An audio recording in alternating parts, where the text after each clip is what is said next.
Pegue a Bíblia. Deixa eu ver a Bíblia. Onde está a Bíblia? Onde está a Bíblia? Deixa eu ver a espada do Espírito Santo. Irmãos, tudo nesse mundo passará, mas a palavra de Deus permanece para... A única coisa estável, a única coisa segura, a única coisa certa que esse mundo conhece, que permanecerá, é a palavra de Deus. Sabe o que vai acontecer amanhã? Leia a Bíblia. Sabe o que vai acontecer no mundo ano que vem? Leia a Bíblia. Sabe o que vai acontecer daqui 5, 10 anos? Estude a palavra do Senhor. Mantenha os seus olhos na profecia. Eu falei algum tempo atrás aqui, essa igreja nasceu como um movimento profético.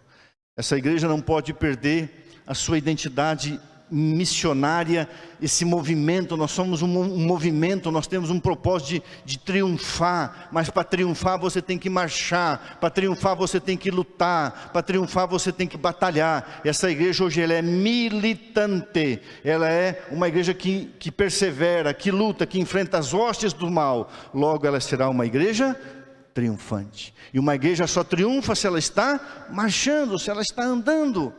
Então nós não estamos aqui para vir um sábado de manhã, adorar a Deus, estudar a lição da escola sabatina, ouvir um sermão e ir embora. Não, nós temos um propósito, uma missão, nós temos um futuro iluminado. Esse futuro está iluminado por uma promessa: Jesus vai voltar. E Ellen White reiteradas vezes diz: deve ser mantida perante o povo de Deus a bela e última promessa, a volta de Jesus. Mas antes disso, nós vamos estudar, nós vamos enfrentar desafios, provas, sofrimentos. Sobretudo, irmãos, vem por aí uma agenda para destruir o povo de Deus. E o povo de Deus tem que estar enraizado na verdade para resistir. Aqui está a perseverança dos... A palavra grega para perseverança ali é resistência. Resistir. Resistir. Vamos orar. Nosso Deus e nosso Pai, chegou o momento de abrirmos a Tua palavra. Ó Deus, quão pequeno é o homem para achar que pode fazer a obra de Deus. A pregação é uma loucura aos olhos humanos, mas quando o Espírito Santo prega, é o poder de Deus para a salvação de todo aquele que crê. Por isso eu clamo, por isso eu suplico, por isso eu imploro. Ó Santo Espírito, ó representante de Jesus Cristo aqui na terra, ó último elo entre Deus e o homem, ó verdadeiro pontífice, por favor, prega para nós, fala para nós. Eu clamo a Ti, em nome de Jesus. Amém. Você conhece a história de Daniel capítulo 3. Leia comigo apenas o verso 15, 16, 17 e 18. Daniel 3, 15, 16, 17 e 18. Agora, pois, estáis dispostos, e quando ouvirdes o som da trombeta, do pífaro, da cítara, da harpa, do saltério, da gaita de foles, do saltério, da gaita de foles, prostrai-vos e adorai a imagem que fiz.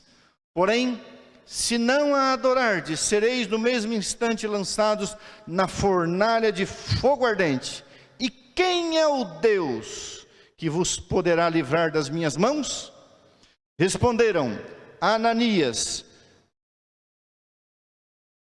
Misael e Azarias, vulgarmente conhecidos como Sadraque, Mesaque e Abdenego. Sábado que vem eu vou pregar o capítulo 1, porque deveríamos usar o nome judeus e não os nomes pagãos. Então responderam Ananias, Misael e Azarias ao rei: ó Nabucodonosor, nós não estamos indecisos. Quanto a isso, não necessitamos de te responder. Se o nosso Deus, a quem servimos, quer livrar-nos, Ele nos livrará da fornalha de fogo ardente e das tuas mãos, ó rei. Se não, fica sabendo uma coisa, ó rei, que não serviremos a teus deuses, nem adoraremos a imagem de ouro que levantastes. Eu concordo parcialmente com uma ideia que os teólogos criaram, que Daniel é dividido em duas partes, a parte histórica e a parte profética. Irmãos, Daniel é um livro profético, não é um livro histórico. Para mim, as histórias de Daniel são histórias proféticas, e elas têm um paralelo no tempo do fim, e vão se cumprir. Você acha, irmãos, que capítulo 3 de Daniel está ali para contar a história de 3 meninos que rejeitaram, adoraram a uma imagem falsa e foram lançados na fornalha ardente para nos dar uma lição? Jesus anda com você no meio do fogo, isso é verdade? É só para isso? Não. Você verá nessa manhã que as histórias de Daniel são histórias proféticas, bem como as suas profecias a partir do capítulo 7. Os primeiros 6 capítulos históricos são histórias proféticas, e eu vou pregar para vocês essa série Histórias Proféticas de Daniel. E hoje nós vamos estudar o capítulo 3, a primeira história profética. Guarde bem isso. Daniel é um livro profético, não é um livro histórico. Esse negócio de dividir Daniel em 2 partes, eu não sei quem inventou isso, eu mais ou menos que concordo, mas eu acho que tudo ali é profecia, inclusive as histórias, e você vai entender isso. No capítulo 2, Deus deu para Nabucodonosor um sonho, ele esqueceu e veio a interpretação. No sonho real de Deus, havia então uma estátua real, cabeça de ouro, Babilônia, peito de prata, Medo-Persa, o quadril de bronze, a Grécia, as pernas, um longo império de ferro, e os dedos e artelhos em parte de barro, em parte de ferro. Isso é profecia, isso não é historinha. Isso era verdade. Agora no capítulo 3, o Nabucodonosor, o rei da Babilônia, resolveu pegar o que era real, uma imagem real, uma história real, um sonho real, e fazer uma representação. Então, ao invés de usar a palavra imagem, eu vou usar uma representação. Irmãos, o que é uma imagem? Eikon. Eikon é uma representação. Por exemplo, você pega uma paisagem real e faz um quadro. Aquilo é uma imagem, é uma representação. Eu gosto de cavalo, esses dias me deram uma imagem de 2 cavalos. Pegaram 2 cavalos, olharam para os cavalos e fizeram uma pintura. Então o Nabucodonosor resolveu fazer uma imagem, uma representação, como era o rei da Babilônia, contrário ao original. E ele manda fazer uma estátua toda de ouro. A Babilônia sempre usou o sistema sexagesimal. Sistema de 60, o número 6 ou 60. Um côvado babilônico tem 60 centímetros. Essa imagem tem, segundo o pastor Mark Finney, a altura de 36 metros de altura por 3,6 de base. Esses 36 metros já conta o pedestal. Mais ou menos 10 a 11 andares. Isso, irmãos, numa cidade, você olha um prédio de 10 andares, está tudo certo. Mas imagine no deserto, uma estátua de 36 metros de altura, e aí o rei manda chamar todos os governadores das províncias. Primeiro vieram os sátrapas. As satrapias eram as províncias maiores. A palavra sátrapa pode ser traduzida por príncipe. Então os príncipes, depois os governadores, os prefeitos, aí veio o pessoal do serviço militar, a aeronáutica, a marinha e exército, todos os oficiais da área militar, reuniu todo o povo numa grande campina, milhares, talvez milhões de pessoas, e disse assim: Deus falou de uma estátua com vários metais, mas eu vou contra o que Deus falou, porque eu sou o rei da Babilônia, e o meu ouro jamais passará. E então, quando vocês ouvirem a banda da Babilônia tocarem, todos devem se ajoelhar e adorar a estátua que representa a mim e o meu reino. Daniel tinha impressionado Nabucodonosor. Por um tempo ele assentou a mensagem, mas depois ele retrocedeu. Ele foi convencido, mas não convertido. A sua conversão está no capítulo 4. Nabucodonosor estará no céu. Ele se converteu. Ele estava apenas convencido. E então, chegaram os fofoqueiros e disseram para Nabucodonosor que tinham inveja porque eles tinham sido promovidos. Eram da mesma classe de oficiais. Ó rei, tem um judeuzinho aí que não estão dispostos a te adorar não. Aí o Nabucodonosor fez um ato inteligente. Ele foi conversar para ver se era verdade, porque ele respeitava aqueles garotos, aqueles meninos. É verdade que vocês não vão me adorar? E eles disseram, rei, nós não estamos indecisos. O senhor ainda veio perguntar para a gente? Irmãos, aqui é uma tremenda lição que a gente vai aprender. Algumas coisas em nossa vida, irmãos, têm que estar completamente definidas. Completamente definidas. Com o pecado eu não terei contato. Não adianta vir uma mulher me assediar, não adianta alguém querer me levar para roubar alguém, não adianta me estimular à mentira, ao engano, à imundícia. Não, isso já está definido, eu sou de Jesus e pronto. Nós não vamos fazer isso.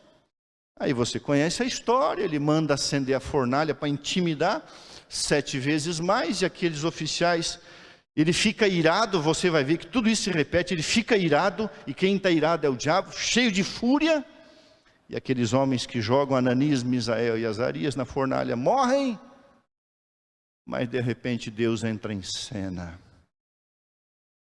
e o Nabucodonosor, segundo Ellen White, tinha o conhecimento da pessoa de Jesus Cristo. Ele reconheceu Jesus Cristo, Filho de Deus. E apenas as amarras, as cordas foram queimadas. E Deus foi exaltado. E aquilo fez parte do processo para a conversão de Nabucodonosor. Irmãos, por que essa história ela é profética? Por quê? Por quê? Em primeiro lugar, irmãos, algumas lições. Deus não quer que você conheça a sua palavra. Deus quer que você obedeça a sua palavra. Conhecer na Bíblia é experimentar. Conhecer na Bíblia é praticar. Algumas traduções, quando falam da coabitação entre um homem e uma mulher, de um relacionamento sexual conjugal, diz assim, fulano conheceu fulana, teve relações sexuais com ela, praticou relações sexuais. Conhecimento de Deus e das coisas de Deus não passa pela mente apenas, entra pela mente, mas passa por uma experiência interna, onde você vive na prática com as suas mãos, e é isso que esses jovens tinham. Eu vou citar, depois você pode estudar em casa. Quando você pega Daniel 3 e Apocalipse 13, você vai encontrar os mesmos elementos que se repetirão no fim da história. Nós vamos ver agora como Daniel 3 e Apocalipse 13 têm o seu cumprimento paralelo. Por exemplo, em Daniel 3, do verso 5, diz assim, no final, e adorareis a imagem de ouro que o rei Nabucodonosor levantou. Deus tem uma verdade real, crua, imutável, a perpetuidade da sua lei, a santidade do sábado, a volta de Jesus, a doutrina da salvação, que Deus revelou ao homem. Irmãos, então a história é assim, Deus revela uma coisa, mas o homem faz uma imitação, uma representação, uma imagem, uma cópia, uma contrafação daquilo que é verdadeiro.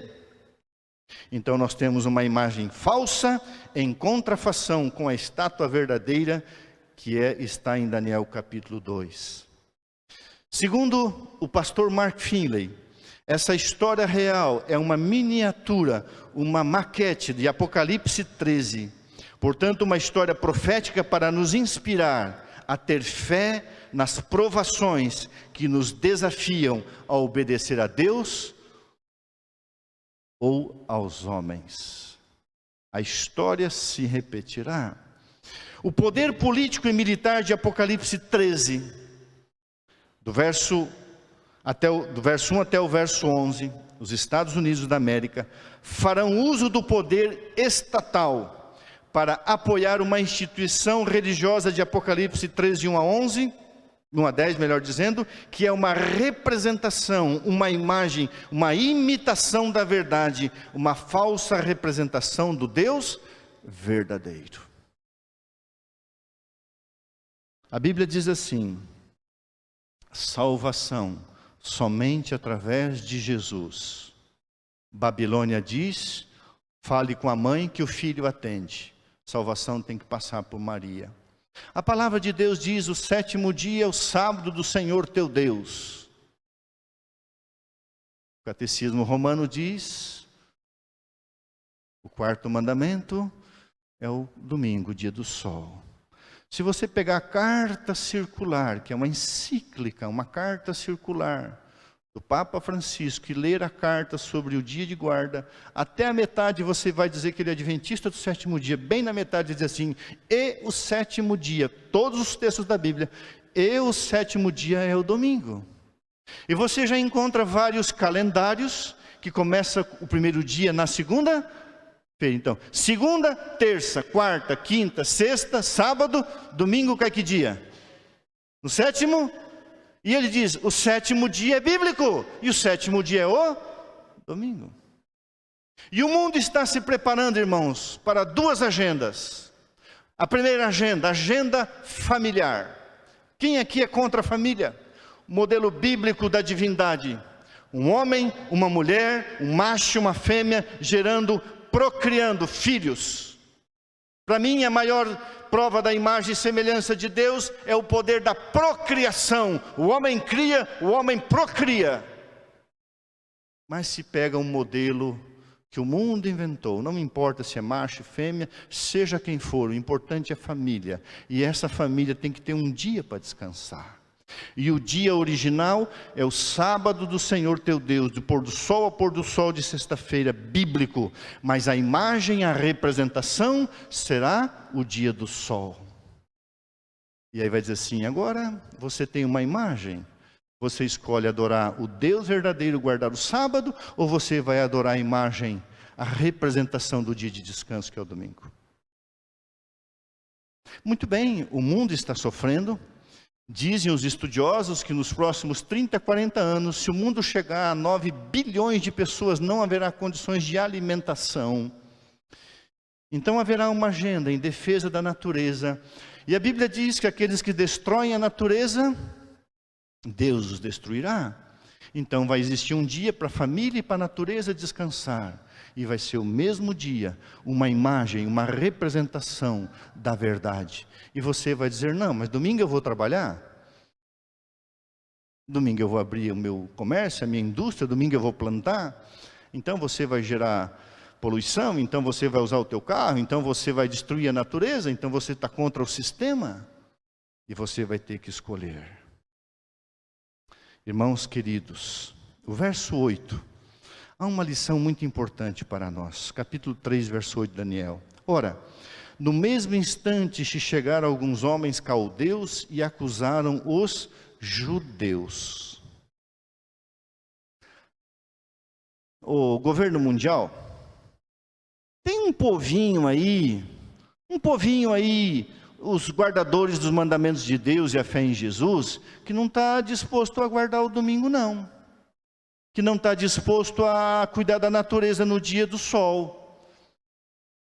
Irmãos, nós seremos acusados de sermos contrários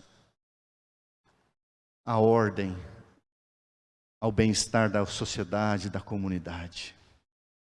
Agora veja, o Nabucodonosor, ele teve como líder, e todo líder deveria ter, a sabedoria e a prudência, e pelo menos a humildade, de quando uma pessoa é acusada, chamar essa pessoa e perguntar para ela: é verdade que é isso mesmo? O fato é, irmãos, que muitos serão chamados aos tribunais para responder por sua fé. E muitos nem saberão a que fé estão seguindo. Porque haverá uma acusação formal. E houve então essa acusação formal. E o Nabucodonosor chamou eles e perguntou. E no verso 15, ele diz assim: olha, eu vou dar uma outra chance para vocês. Bem no meio do verso 15 diz assim: prostrai-vos e adorai a imagem que eu fiz. Irmãos, muito em breve, o povo de Deus será chamado para fazer a mesma coisa. Prostrai-vos e adorai a imitação da verdade, a contrafação da verdade. Há vários projetos em andamento, a gente não sabe onde isso vai parar. Mas a ideia é o seguinte: o dia em que o mundo tiver uma crise de proporções globais, ela deverá ter um governo global para resolver essas crises. Existe um plano de que os pequenos organismos de controle, como a Organização Mundial da Saúde, a Organização Mundial de Comércio, se tornem não órgãos de controle, mas que haja um governo já pré-estabelecido mundialmente. Estourou um problema que afetou o globo. Não é cada país fazendo o que quer. Haverá um governo mundial. Uma agenda comum com um governo mundial.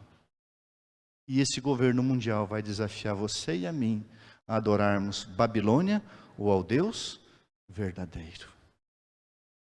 E aí, irmãos, o mesmo pedido que foi feito para Ananias, Misael e Azarias: prostrai-vos e adorai. Ou seja, aceitai o que o mundo está ordenando. E você e eu teremos que enfrentar um governo plenipotenciário. Aqui, irmãos, é um governo plenipotenciário, quer dizer, um governo com poder mundial.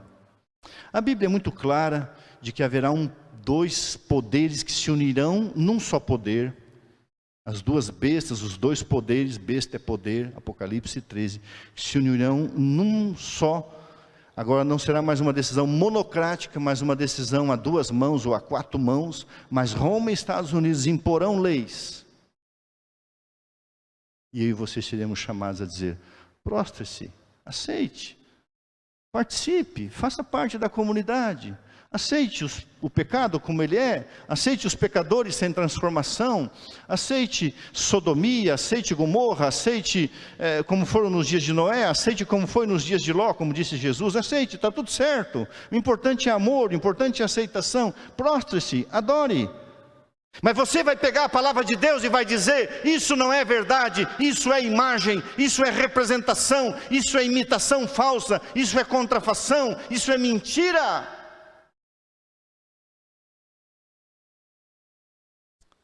Um pouquinho mais para frente, haverá então uma adoração obrigatória. Apocalipse 13, verso 16, eu não vou ler por causa do tempo. Será um decreto obrigatório. Também será um decreto, agora veja, irmãos, Daniel 3, o verso 10, isso aqui é importante. Daniel 3, o verso 10. Tu, ó rei, baixaste um decreto pelo qual todo homem, Apocalipse 13, 16 diz todos, todo homem, Apocalipse fala todos. Um governo plenipotenciário, um decreto universal para todos. A ideia é: sigam o sistema humano em lugar do sistema de Deus. Agora vem o desafio: quem é o Deus que vos poderá livrar das minhas mãos? O verso em Apocalipse 3, 16 e 15 diz assim: que sairá um decreto de morte para que fizesse morrer a todos quantos não obedecessem. E como os 3 jovens hebreus, você e eu, se estivermos vivos, seremos desafiados a confrontar, a desobedecer o decreto de morte com a própria vida. Desafiar um decreto de morte à custa da própria vida. Isso vai acontecer. A história vai se repetir. Agora veja, irmãos, Daniel 3, verso 19. Então Nabucodonosor se encheu de fúria. Você lê em Apocalipse, nós vamos ler esses 2 textos. Se encheu de fúria e transtornado o aspecto do seu rosto contra Ananias, Misael e Azarias. Agora sim, eu não aguento mais. Abre lá em Apocalipse 13.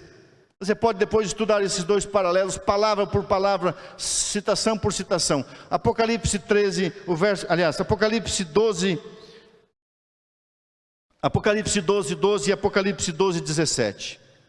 Apocalipse 12, verso 12 diz assim: por isso festejai os céus e vós os que neles habitais, ai da terra e do mar, porque o diabo desceu até vós cheio de grande cólera, ira, fúria, igual Nabucodonosor, sabendo que pouco tempo lhe resta. Verso 17: irou-se o dragão contra a mulher, a igreja, e foi pelejar com os restantes da sua descendência, os que guardam os mandamentos de Deus e têm o testemunho de... A mesma fúria de Nabucodonosor será a fúria de Satanás através dos agentes humanos. Uma vez numa comissão da igreja, um irmão lá no passado, faz mais de 20 anos isso, numa igreja que eu era pastor, um irmão se levantou com uma atitude irascível, mas muito irascível. Eu olhei para ele mansa e calmamente, apesar de ser um alemão, e falei: irmão, por que você está irado? Eu estou irado por causa disso. Eu falei: irmão, o senhor sabia que quem está irado é o diabo?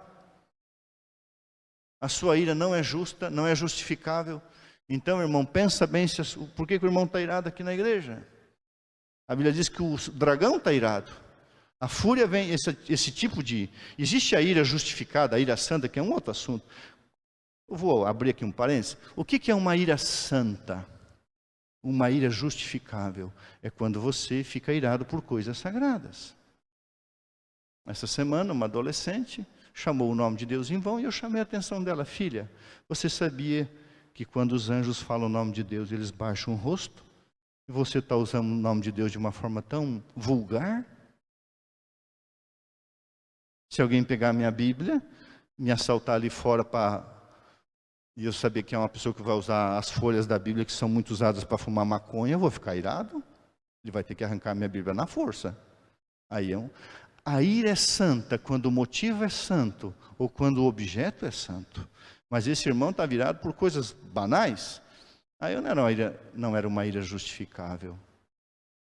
A ira e a fúria de Nabucodonosor tem o seu paralelo na ira do dragão, quando ele usar os agentes humanos. E aí então, irmãos, o que aconteceu? A ira do dragão se encheu de fúria e ele então lançou o decreto de morte. A Bíblia diz: foram jogados, atados. Apocalipse 13, 15 diz: para que fizessem morrer. Irmãos, alguém joga 3 pessoas com cordas amarradas, atados, dentro de uma fornalha de fogo para viver ou para morrer? Agora presta atenção. Quando sair o decreto de morte, já terá fechado a porta da graça. Mais ou menos o decreto de morte vai sair na 5ª praga, quando os cristãos forem acusados de não aderirem ao sistema. Mas quando fechar a porta da graça, não haverá mais mártires, não haverá mais ninguém que vai sofrer, porque todo o caso foi decidido para a vida e para a morte. Então, um paralelo de Daniel 3 é que quando os 3 hebreus foram jogados na fornalha ardente através de um decreto de morte, eles não morreram, porque quando sair o decreto de morte, nenhum filho de Deus morrerá. Os anjos entrarão em cena, o próprio Cristo virá como um guerreiro celestial. Leia o Grande Conflito e você vai entender esse negócio. Não haverá mais necessidade de martírio, de sangue, de testemunhas, porque tudo já foi selado, a porta da graça fechou, Jesus saiu do santuário celestial, saiu o decreto de morte, que venham as fogueiras, mas você e eu sairemos dali vivos, apenas as amarras serão queimadas e destruídas, e Jesus entrará no fogo desse mundo para libertar você e eu. Então, quando o seu decreto de morte, não se preocupe. Que venha decreto de morte, que venha fuga das grandes cidades para as pequenas, das pequenas para as montanhas, que venha tudo isso. Por quê? Quando cair a primeira praga, nenhum mal chegará à tua tenda. 1000 cairão ao teu lado e 1000 à tua direita. Quando Jesus encerrar a sua intercessão, você será completamente protegido por Deus e o mal não te atingirá. Sabe, irmãos, eu não sou uma pessoa sensacionalista, eu apenas me empolgo com a escatologia e a profecia. Porque por muito tempo, como pastor, eu acreditei. Isso não ia acontecer enquanto eu estivesse vivo. Mas de alguns anos para cá, eu passo a acreditar no meu fórum íntimo, se eu viver mais 30, 40 anos, eu creio que eu verei Jesus voltar. E eu gostaria de estar vivo. Eu gostaria de receber a chuva serôdia. Eu gostaria de ser chamado perante tribunais e dizer para um juiz ou qualquer ser humano: amigo, eu não estou indeciso. Eu não tenho dúvida no meu coração. Eu sei em quem creio. E o meu Redentor vive. E Ele se levantará sobre a terra. E os meus olhos o verão, não outros. E quando o decreto de morte sair, e a irmã White diz, na meia-noite, literalmente, na hora mais escura do dia, literalmente falando, na hora mais escura da noite, à meia-noite, mas também simboliza na hora do maior aperto, quando o mundo estiver para destruir o povo de Deus, as fornalhas se acendendo, Jesus entrará na atmosfera da terra e libertará o seu povo e levá-lo para a glória celestial. Eu já mencionei aqui, em outros lugares. O poder que emerge da terra, os Estados Unidos da América do Norte, tem mais de 1000 bases militares no mundo. Sabe o que é uma base militar? É uma parte do exército, da marinha, da aeronáutica, é uma região onde eles têm domínio. Dali eles podem controlar o mundo. Em uma hora, os Estados Unidos conseguem cobrir 70% do globo terrestre para proteger, especialmente, aquilo que interessa hoje, que é o petróleo. 12 porta-aviões circulam os mares do mundo protegendo o petróleo. Em 2008, um porta-aviões passava pelas águas brasileiras e a então presidenta ou presidente dos Estados Unidos ligou para o presidente dos Estados Unidos reclamando: o teu avião está passando por minhas águas, o teu navio, o teu porta-aviões está passando por minhas águas? E o então presidente respondeu, Barack Obama, disse: quem protege a sua exploração de petróleo nas bacias que você tem nos seus mares? Você não tem nenhum porta-aviões. O mundo, belicamente falando, irmãos, está nas mãos dos Estados Unidos. Em uma hora, 70% do globo, em uma hora, eles lançam porta-aviões e vigiam o mundo inteiro. Então você acha, por mais que você vá para qualquer mato, para qualquer sítio, para qualquer canto, você acha que um satélite vai achar você em segundos? Isso não importa, irmãos. Sabe qual a defesa que você vai ter?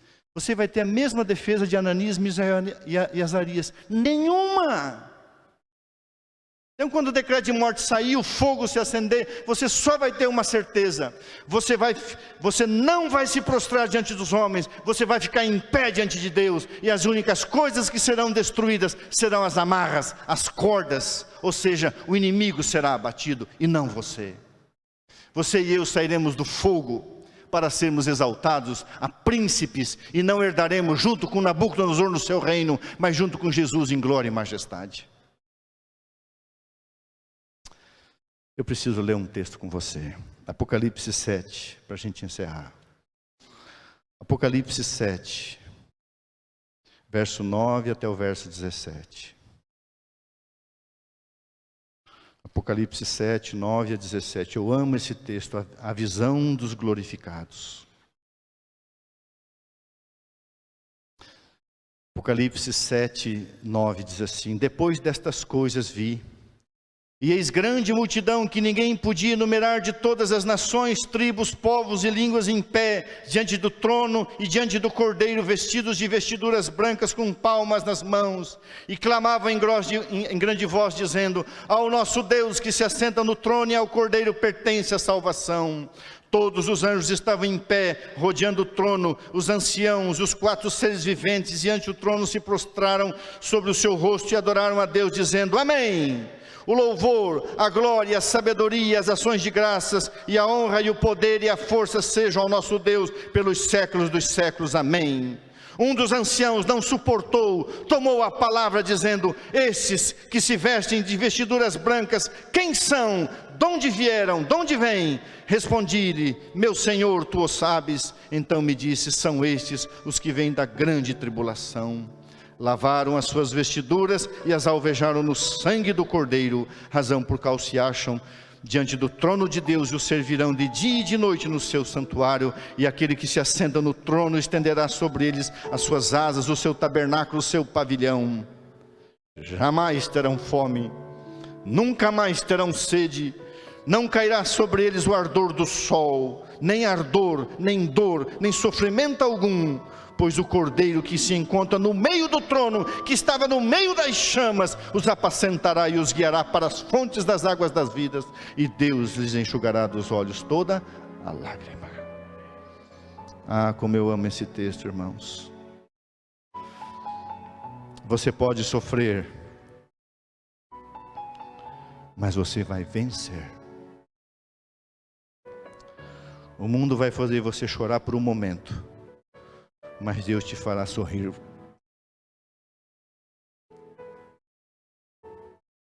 por toda uma eternidade.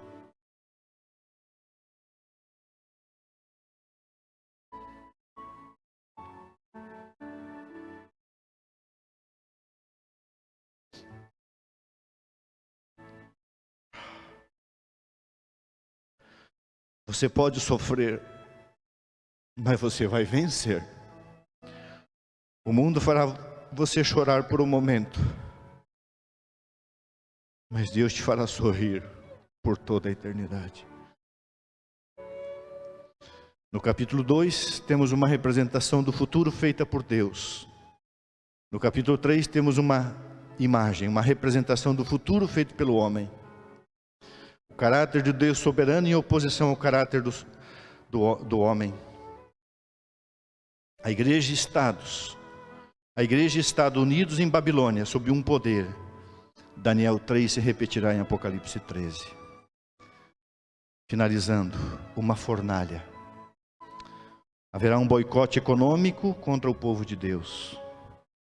O mundo vai mandar você se ajoelhar perante os homens, mas você ficará em pé perante Deus. E quando o mundo mandar você ficar em pé diante deles, você se ajoelhará diante do Senhor.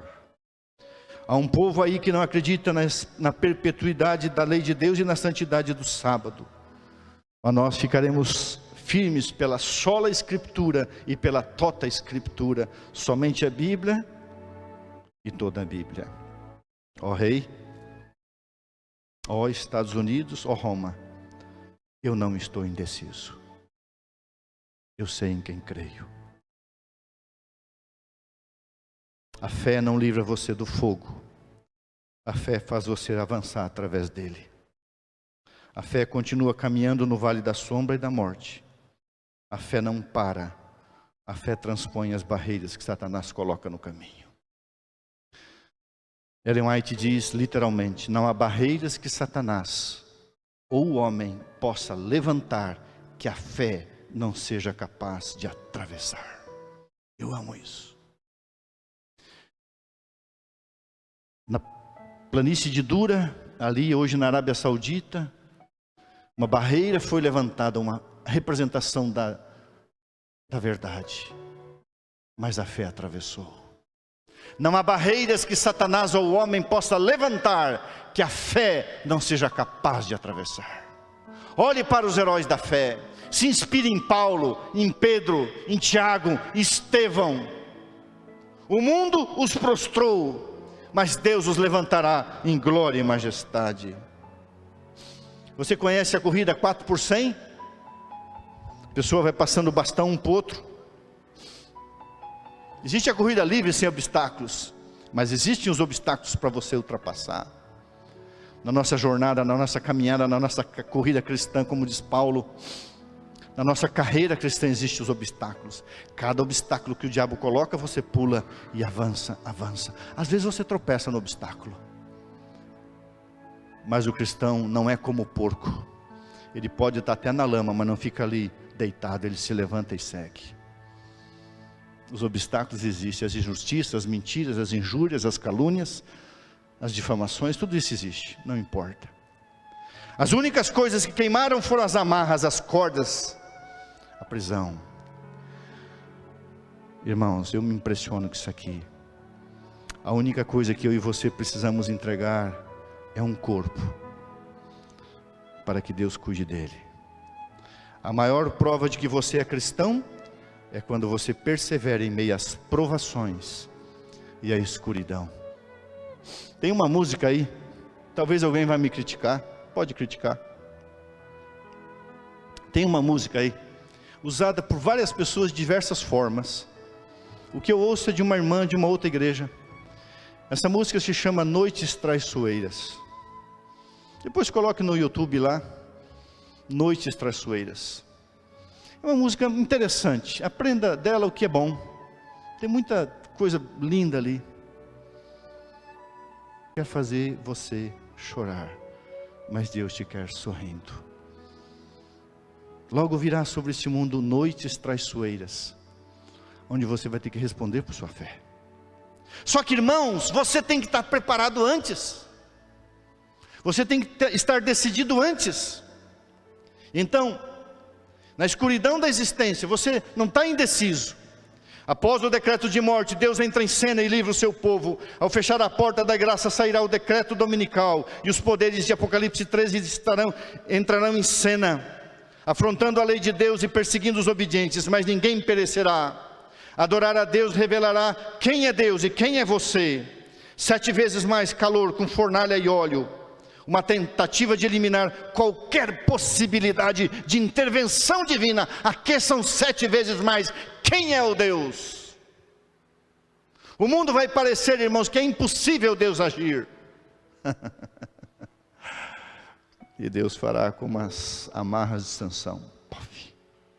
A força humana perante Deus é puramente fraqueza, desafiando um decreto de morte. Irmãos, todo estudo escatológico, toda profecia, se não estiver centralizada em Jesus, ela não tem valor. Paulo diz: ainda que eu tenha todo conhecimento e conheça toda a profecia, se eu não tiver amor, nada serei. Sabe que o personagem central da história de Daniel 3 não é Ananias, Misael e Azarias? Você sabe que o personagem central não é Babilônia, Nabucodonosor, não é a estátua? O personagem central de Daniel 3 é Jesus Cristo. É Ele que muda as circunstâncias, é Ele que muda a história, é Ele que salva, é Ele que redime. É Ele que amou Nabucodonosor, e um dia eu vou pregar sobre a conversão desse homem. Já pensou um dia você chegar no céu e dizer assim: ô Nabuco, como é que é teu nome? Agora, meu nome agora é Gabriel, ou Miguel, sei lá. Ah, não é mais Nabucodonosor? Não, não é nome pagão. Não é mais adorador de Bel, agora é adorador de Deus. Me conta como é que foi a tua conversão. Você virou com cabeça de animal, corpo praticamente de um animal. O amor de Deus foi tão grande a ponto de transformar esse homem. Agora deixa eu te perguntar, para encerrar. Aonde estava o povo de Deus quando essa história aconteceu? Onde estava o povo de Deus? Na época de Ezequiel, Jeremias e Daniel? O povo de Deus estava em Babilônia. Mas eles olhavam para Jerusalém. Era apenas 70 anos. Quase que o prazo de uma existência humana. Eles penduraram os seus instrumentos musicais dizendo: nós não vamos cantar nessa terra. Aqui não é o nosso lar. Nós estamos em Babilônia por um tempo, mas o nosso lar é Jerusalém. E para lá que nós voltaremos. Infelizmente, a maioria dos judeus que foram para a Babilônia prosperaram, adquiriram riquezas, casas e bens e não quiseram voltar. Apenas cerca de 50 mil voltaram, junto com Esdras, Zorobabel, Josué, Neemias. Só um remanescente, porque dentro do remanescente geral existe um remanescente fiel. Eu e você estamos na Babilônia desse mundo, mas o nosso olhar está em Jerusalém. E não se apegue a essas coisinhas aqui, viu? Não crie as amarras desse mundo. Não fique muito apegado. Logo nós vamos sair da Babilônia e vamos voltar para Jerusalém, a nossa terra de origem literal. Porque nós não somos daqui, nós estamos daqui, mas nós somos criados por Deus para um reino imortal. E o centro de toda a profecia é Jesus. Se um dia você for chamado a desafiar um decreto de morte, lembre-se, o teu caso já está decidido. A porta da graça já fechou. Em frente, sabendo que Deus atuará a teu favor. Os anjos se levantarão com as suas espadas, literalmente. E nenhum cabelo será queimado. Ninguém será atingido. Ninguém. Fechou a porta da graça, acabou. Deus se manifestará. E quando o aperto for maior a ponto de você chegar próximo da morte, Jesus vai entrar em cena na atmosfera desse mundo como um fogo consumidor para destruir as amarras que te prenderam pela força do inimigo, pela força das circunstâncias, e te libertar e te promover a um súdito do reino, não o reino da Babilônia, mas o reino de Jerusalém. Que Deus abençoe você e a sua vida. Começamos um novo ano. Eu quero que seja o melhor ano da minha vida espiritual. Um ano mais perto de Deus, mais perto de Jesus. Vou chegar vivo no final do ano? Não sei. Você já vai chegar vivo? Não sei. Que eu sempre gosto de repetir. Quer morramos ou vivamos, somos do? Para mim, diz o apóstolo Paulo, morrer é lucro. Irmãos, quando chegaremos a essa maturidade? Eu não quero morrer, lógico, eu tenho uma esposa maravilhosa que eu amo, minhas filhas que eu amo, meu genro que eu amo, tem coisas dessa vida que eu gosto de fazer, que são lícitas. Eu não quero morrer, mas quero ter a maturidade de viver. Se morrer é lucro, vou descansar.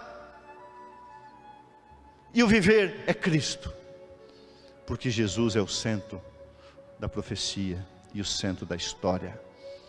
Ele é tudo em todas as coisas.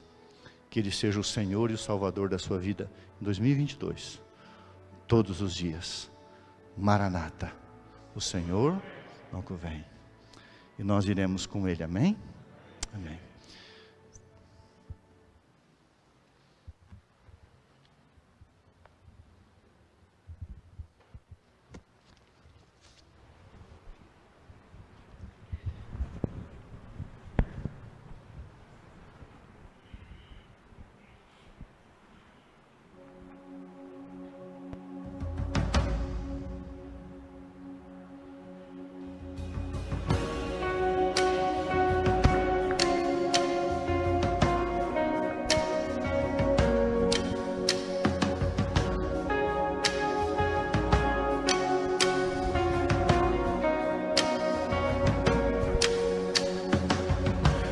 Antes de eu falar, tu cantava sobre mim.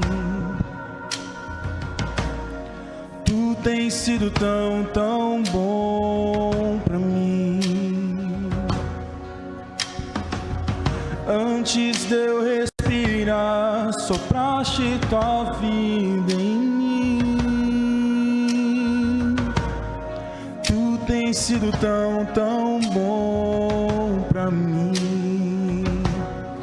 O impressionante, infinito e ousado amor de Deus, o que deixa as 99 só pra me encontrar. Não posso comprá-lo, nem merecê-lo, mesmo assim se entregou. Oh, impressionante, infinito e ousado amor de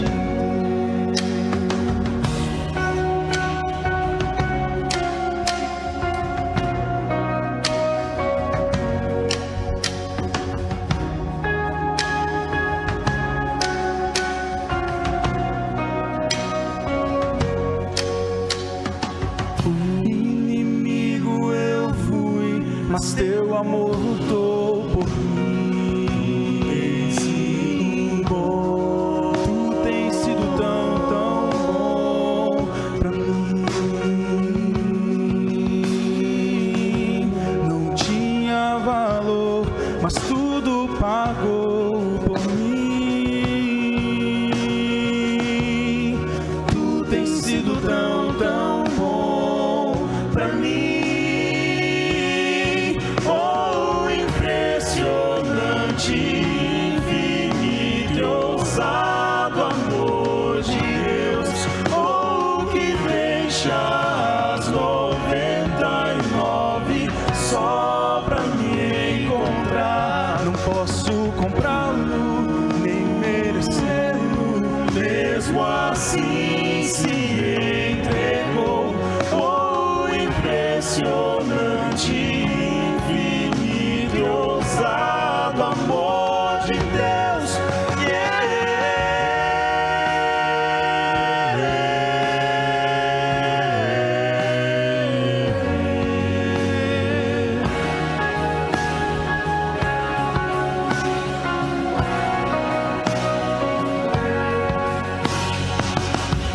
Traz luz para sombras, escala montanhas pra me encontrar.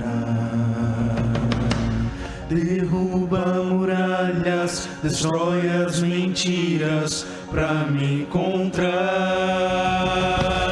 Traz luz para sombras, escala montanhas pra me encontrar. Derruba muralhas, destrói as mentiras pra me encontrar. Traz luz para sombras, escala montanhas pra me encontrar. Derruba muralhas, destrói as mentiras pra me encontrar. Traz luz para sombras, escala montanhas pra me encontrar. Derruba muralhas, destrói as mentiras pra me encontrar. O impressionante, infinito e ousado amor de Deus, oh, que deixa as 99 só pra me encontrar. Não posso comprá-lo, nem merecê-lo, mesmo assim se entregou. Oh, impressionante, infinito e ousado amor de Deus.